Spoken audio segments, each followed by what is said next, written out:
অযৌন জননের, এটাকে বলা হচ্ছে পুনরুৎপাদন বা রিজেনারেশন। এবং লাস্ট ওয়ান যেটা, এটা 5 নম্বরে গেল। 6 নম্বরে হচ্ছে স্পোর ফরমেশন, রেণু উৎপাদন, যেটা অযৌন জননের একক, সেটা হচ্ছে রেণু। অযৌন জননের একক রেণু বা স্পোর।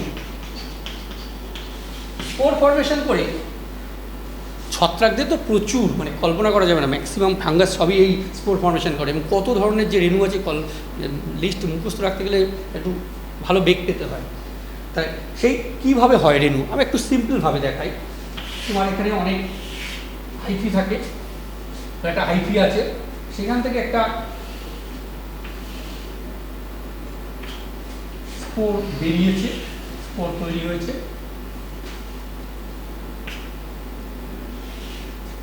এর মধ্যে এখানে তোমার কলমেলা থাকে,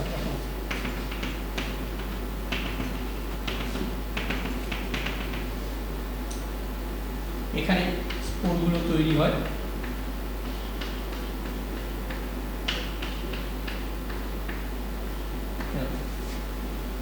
এটা আমরা খুব ভালো দেখতে পাই। কীরকম, পাউরুটি একটু নেবে, নিয়ে একটা প্লেটে জল দেবে, দিয়ে সেই ভিজে পাউরুটিটা একটু খাটের তলায় বা চৌকির তলায় রেখে দেবে। দেখবে প্রথম দিন পরে দেখবে একটু লালচে এসেছে, একটু সাদা রঙের আস্তরণ করেছে, তারপরে পরের 2 দিন পর দেখবে সে আস্তে কালোও হয়েছে। এবার সেইটা যদি আমরা একটুখানি তুলে নিয়ে স্লাইডে দিয়ে মাইক্রোস্কোপের নিচে দেখি, তাহলে এরকম জিনিস দেখতে পাবো। ঠিক আছে, তাহলে এর মধ্যে কি আছে, এই যে অংশটা, এটাকে বলি আমরা রেণুস্থলী, স্পোরাঞ্জিয়াম। এইগুলো হচ্ছে রেণু বা স্পোর। এটাকে বলি লুবেলা, এটাকে হচ্ছে রেণুস্থলী রড বা স্পোরাঞ্জিওফোর, রেণুস্থলী রড বা স্পোরাঞ্জিওফোর। বুঝছি, এরকম একটা নয়, এরকম এখান থেকে ধরো, এখান থেকে আরেকটা তৈরি হয়ে গেল, এরকম এখান থেকে আরেকটা তৈরি হয়ে গেল, এখানে ধরো আরেকটা এরকম ভাবে পড়ে আছে, সেখান থেকে আরেকটা এরকম ফর্ম করলো। ঠিক আছে, এরকম অসংখ্য তোমার নিউমেরাস স্পোর ফর্ম করতে থাকে, স্পোরাঞ্জিয়ামগুলো তৈরি হতে থাকে, এবং এইগুলো বাস্ট করবে, ফাটবে, ফেটে গেলে স্পোরগুলো হুড় করে পরিবেশে বেরিয়ে যাবে, এবং তার থেকে আবার আক্রমণ হবে। মানে খাদ্যবস্তু হোক, যাই হোক, আঢাকা অবস্থায় রেখে দিলে এইগুলো বেশি হয়। হ্যাঁ, তাহলে এই যে পদ্ধতি, এটাকে বলা হচ্ছে স্পোর ফরমেশন বা রেণু উৎপাদন। এটা রেণুর বিভিন্ন নাম আছে, তোমরা যদি একটু উঁচু ক্লাসে যাও দেখবে কনিডিয়া, ঠিক আছে, এরকম নাম আছে, কনিডিয়া, হ্যাঁ, ওইডিয়া, তারপর ক্লামাইডোস্পোর, হ্যাঁ,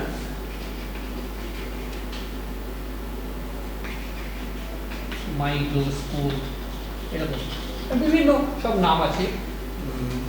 কীরকমভাবে তৈরি হয় একটুখানি যদি দেখায়, কনিডিয়াতে এরকম সব শৃঙ্খলিত অবস্থায় থাকে, পেনিসিলিয়ামের দেখা যায়।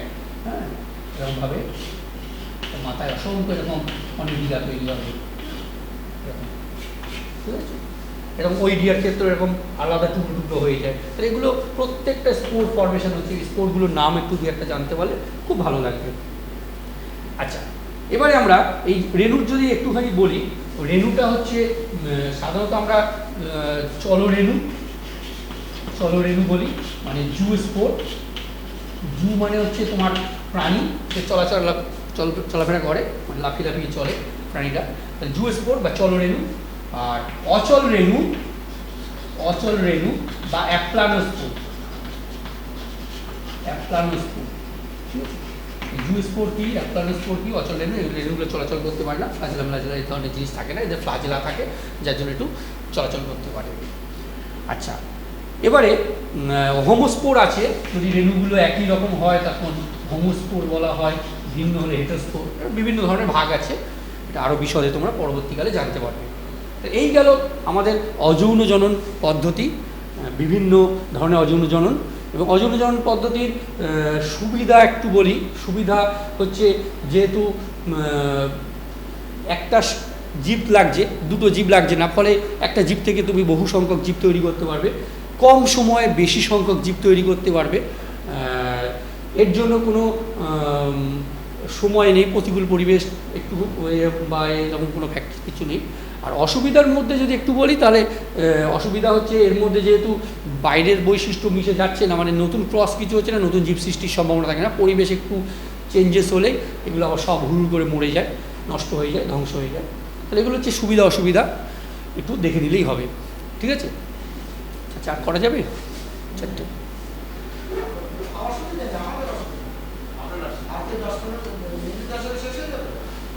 ধরলে আবার সেই যৌন জনন ধরতে হবে, আবার অঙ্গজি জনন আছে। জনন তো বিশাল একটা চ্যাপ্টার, তো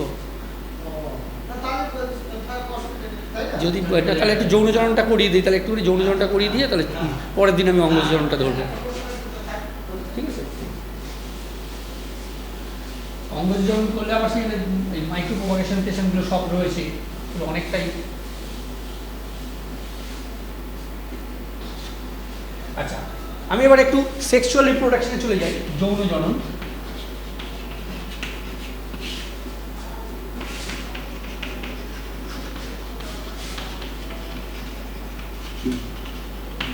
সেক্সুয়াল রিপ্রোডাকশনটা হচ্ছে গ্যামেট ফর্মেশন হবে, অর্থাৎ এর এককটা যদি দেখি গ্যামেট। গ্যামেটটা কি? গ্যামেটটা হচ্ছে যৌন জননের একক, সেটা আমাদের পুরুষদের ক্ষেত্রে, আমরা যদি পুরুষ দেখি, পুরুষদের ক্ষেত্রে শুক্রাশয় আছে, সেই শুক্রাশয়ে তৈরি হয় শুক্রাণু। ঠিক আছে, এই শুক্রাণুটাকে আমরা বলি পুংগ্যামেট। আর স্ত্রী দেহে তৈরি হয়, স্ত্রী দেহে আছে ডিম্বাশয়, সেই ডিম্বাশয়ে তৈরি হয় ডিম্বাণু, সেই ডিম্বাণুকে বলি আমরা স্ত্রী গ্যামেট। এবারে এই দুটোর মিলন পদ্ধতিকে বলি আমরা নিষেক বা ফার্টিলাইজেশন। তাহলে পুংগ্যামেট এবং স্ত্রী গ্যামেটের মিলন প্রক্রিয়া, সেটা নিষেক বা ফার্টিলাইজেশন।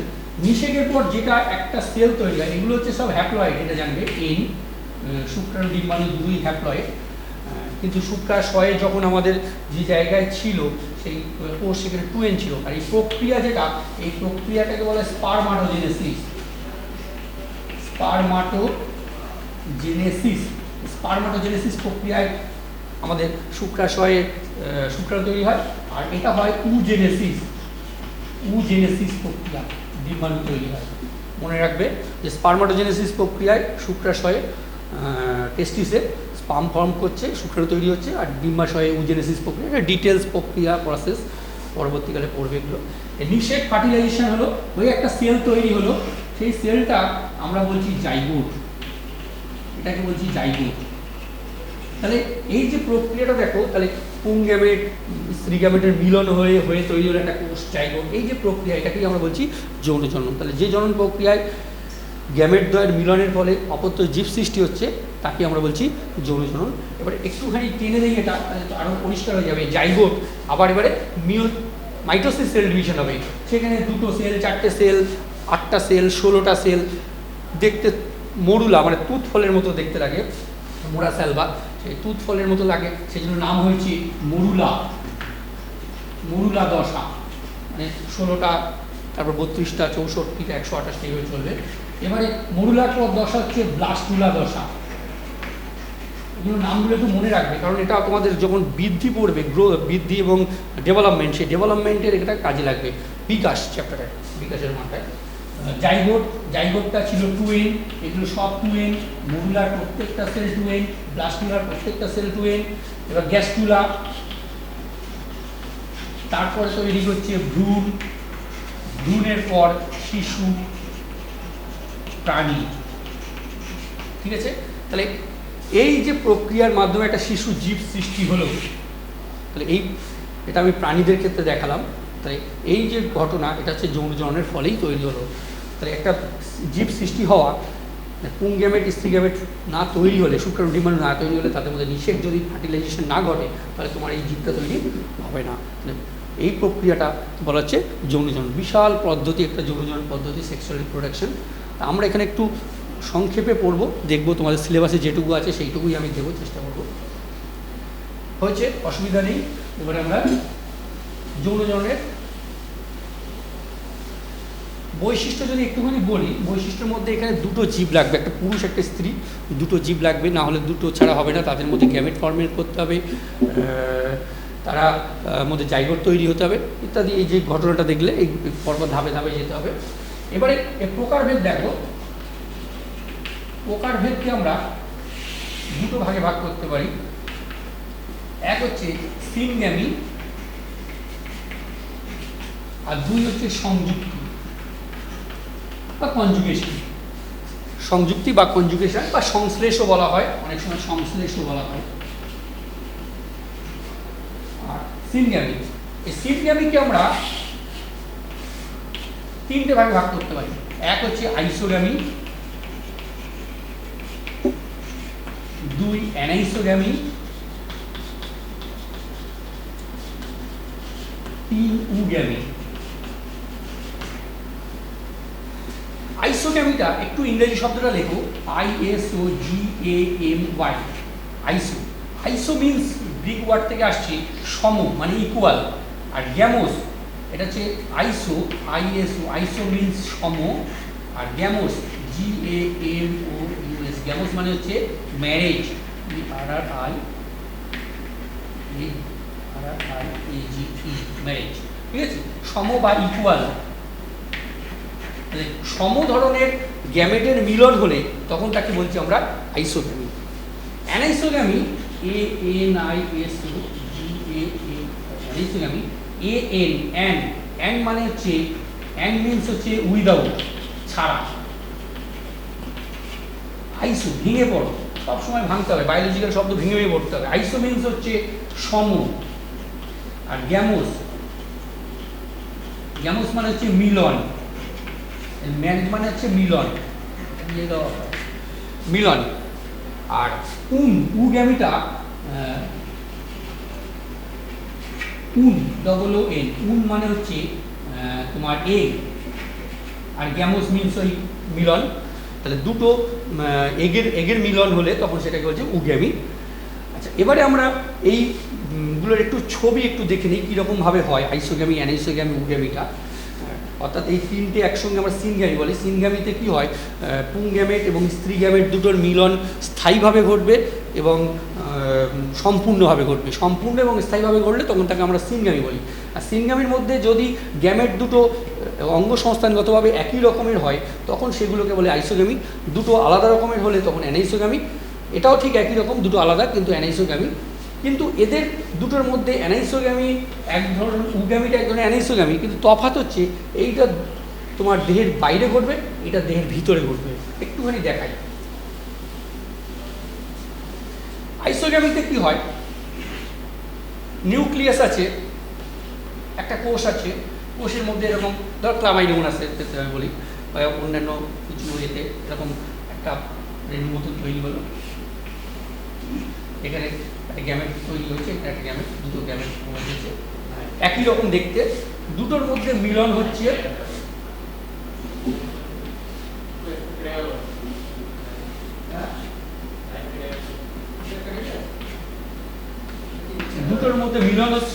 হয়ে একটা জাইগোট তৈরি করে ফেলছে।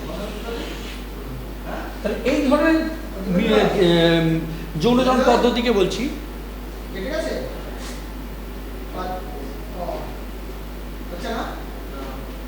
তাহলে এখানে ঠিক আছে, কি নেটে বন্ধ বলে তাহলে আমি বন্ধ করে দিই স্যার। হ্যাঁ, না না আর সময় লাগবে। ঠিক আছে, হ্যাঁ ঠিক আছে। আচ্ছা ঠিক আছে, আমাদের ইন্টারনেটে একটু সমস্যা হচ্ছে, নেটে একটু সমস্যা হচ্ছে, এমনি আপলোড হবে, রেকর্ড হবে না তো? তা আমি কি করতে পারি? ঠিক আছে তাহলে। আচ্ছা তাহলে দেখো, দুটো একই রকমের গ্যামেটের মিলন হয়েছে, সেই জন্য এটাকে আমরা বলছি আইসোগ্যামি। এটা কিন্তু জাইগোট তৈরি হলো, জাইগোট তৈরি হলো। তাহলে এই ধরনের পদ্ধতিকে আমরা বলছি আইসোগ্যামি। এবার অ্যানাইসোগ্যামিতে বলি, অ্যানাইসোগ্যামিতে কি হয়, পুংগ্যামেটটা ছোট হবে, পুংগ্যামেট ক্ষুদ্র কিন্তু সচল, স্ত্রীগ্যামেট বৃহৎ নিশ্চল। তাহলে এই ধরনের একটা ভিন্ন ধরনের গ্যামেটের মিলন হচ্ছে এরকম জিনিস। একটু ছবিটা দেখো, একটু ছবিটা দেখলে বুঝতে পারবে। তোমার পুং গ্যামেটটা আমি নিশ্চল না, এটাও সচল করে দাও, এটাও সচল করো, দুটোই সচল করে দাও। এটা বড় স্ত্রী গ্যামেট, এটা স্ত্রী গ্যামেট, এটা পুং গ্যামেট। তাহলে দুটো নিউক্লিয়াস, দুটো ফ্লাজেলা আছে, দুটোর মিলন হচ্ছে, এটা ছোট নিচে একটা বড়।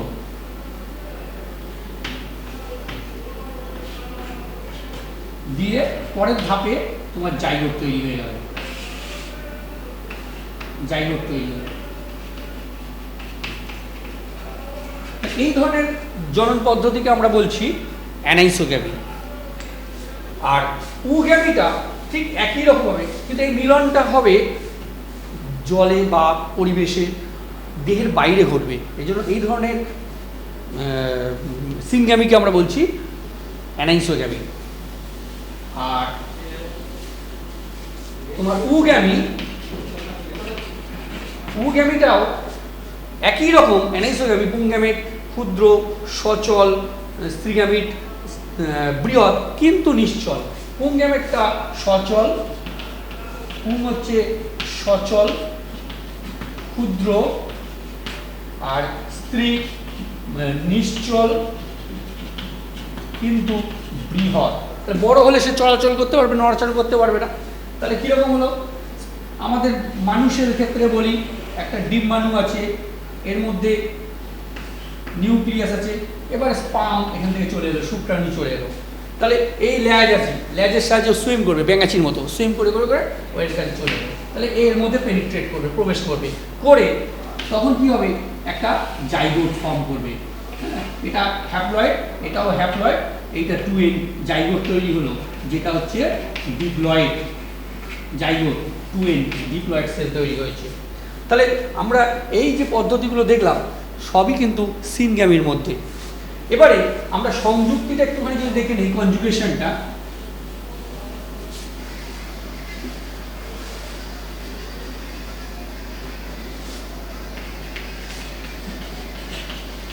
সংযুক্তিটা হচ্ছে, কনজুগেশনটা দুটো জীব, নিম্ন শ্রেণীর জীবদের ক্ষেত্রে দেখা যায়। এবং এখানে ধরো আমরা একটা স্পাইরোগাইডাও নিতে পারি, বা প্যারামিসিয়াম, এটা প্যারামিসিয়ামের ক্ষেত্রে দেখতে পাবে, স্পাইরোগাইডার ক্ষেত্রে দেখতে পাবে। আমরা স্পাইরোগাইডার ক্ষেত্রে যদি দেখি, দুটো স্পাইরোগাইডা পাশাপাশি এলো,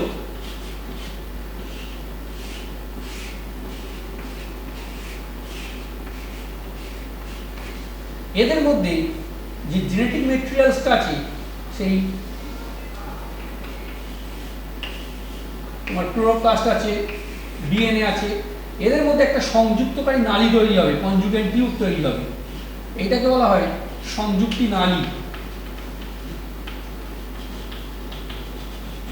বা কনজুগেশন টিউব। এর মধ্যে দিয়ে এর ডিএনএটা রেপ্লিকেট করে ও এর মধ্যে দিয়ে এপাশে পাঠাবে, আর এপাশ থেকে আবার এপাশে চলে আসবে, হয়ে একটা সেল তৈরি করবে, যেটাকে বলি আমরা জাইগোস্পোর।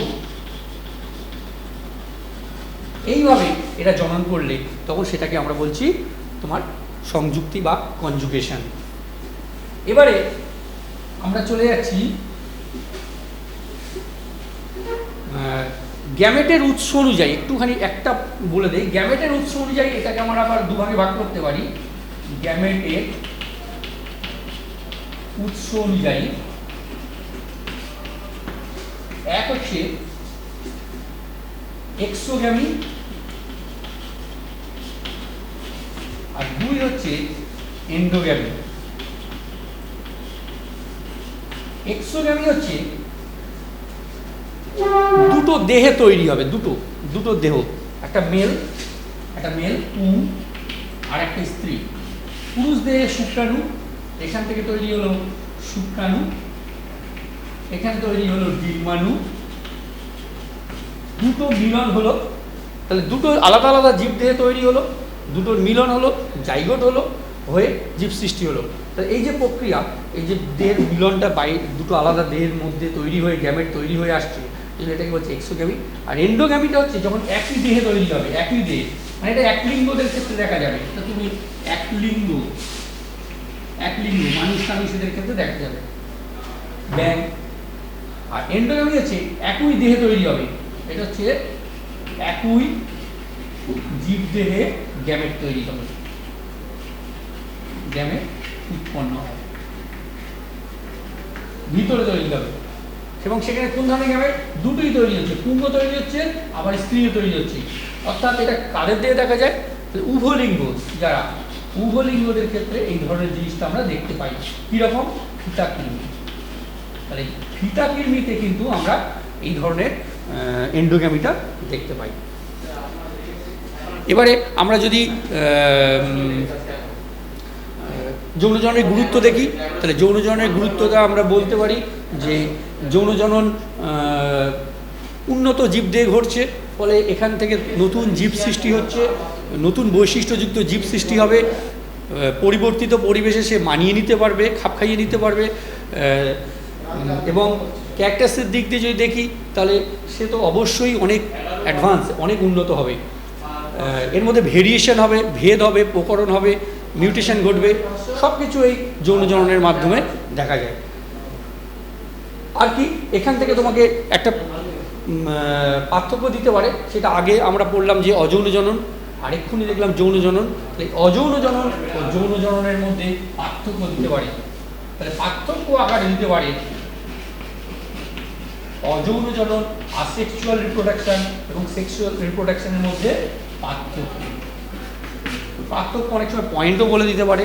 সে পয়েন্টের ভিত্তিতে তোমাদের লিখতে পারে, যেটা একটা মাত্র জনিত্রী জীব লাগে, এটা দুটো জনিত্রী জীব লাগে, এখানে এর একক রেণু, এর একক হচ্ছে গ্যামেট, এখানে একটা কম সময় বেশি সংখ্যক, অযৌন জননে কম সময় বেশি সংখ্যক জীব সৃষ্টি হয়, যৌনজনন দীর্ঘ সময় বেশি সময় লাগে কিন্তু জীবের সংখ্যা কম হয়। অযৌনজননে উন্নত জীব সৃষ্টি সম্ভব নয়, যৌনজননে উন্নত ধরনের যেহেতু ক্রসিং ওভার ঘটবে, মিউটেশন ঘটবে, ফলে নতুন ধরনের জীব ঘটার সম্ভাবনা থেকে যায়। এরা পরিবর্তিত পরিবেশ হলে এরা অযৌনজননের ক্ষেত্রে যে জীবগুলো সেগুলো হয়তো সব ধ্বংস হয়ে যাবে, কিন্তু যৌনজননের ক্ষেত্রে তা না, যে জীবগুলো হবে তারা পরিবর্তিত পরিবেশে তারা অ্যাডাপ্টেট করতে পারবে, তারা সেই পরিবেশে অভিযোজিত হতে পারবে, ফলে সেই পরিবেশের সঙ্গে মানিয়ে নিতে পারবে, খাপ খাইয়ে নিতে পারবে। তাহলে আজকে আমরা জননের দুটো ভাগ দেখলাম, অযৌন জনন, যৌন জনন। এবার একটা বিরাট একটা পার্ট পড়ে রয়েছে, সেটা হচ্ছে অঙ্গজ জনন, যেটা তোমাদের সিলেবাসে অনেক সময় একটুখানি দেওয়া রয়েছে। যদি আমি সময় পাই, আজকে থাকছে এই পর্যন্ত, ঠিক আছে, যদি আমরা সময় পাই আমি আবার পরের ক্লাসে তাহলে অঙ্গজ জনন থেকে শুরু করব। অঙ্গজ জনন এবং অপুংজনী জননটা আমি একটুখানি বলে দিয়েছি। অপুংজনী জননটা তোমাদের বেশি কিছু নেই, শুধু সংজ্ঞাটা করবে আর উদাহরণ করবে। মৌমাছিদের ক্ষেত্রে দেখা যায়, বোলতাদের ক্ষেত্রে দেখা যায়, আর প্রাণীদের ক্ষেত্রে, আর উদ্ভিদের ক্ষেত্রে স্পাইরোগাইরা, ওইটুকু করে নিলেই হয়ে যাবে। আর কিছু দরকার লাগবে না। আমি পরের দিন আবার ক্লাস পেলে অঙ্গজ জনন থেকে শুরু করব। ওটা করে দিলে তারপরে আবার জনুক্রম আছে, জনুক্রম হয়ে গেলে তোমার সপুষ্পক উদ্ভিদের যৌন জনন পদ্ধতি আছে, সপুষ্পক, তারপরে তোমার পলিনেশন, পরাগযোগ আছে। হ্যাঁ, তবে এই চ্যাপ্টারটা পুরোটা কভার হবে।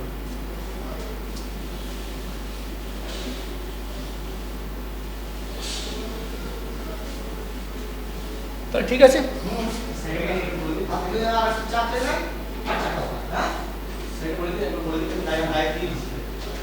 আচ্ছা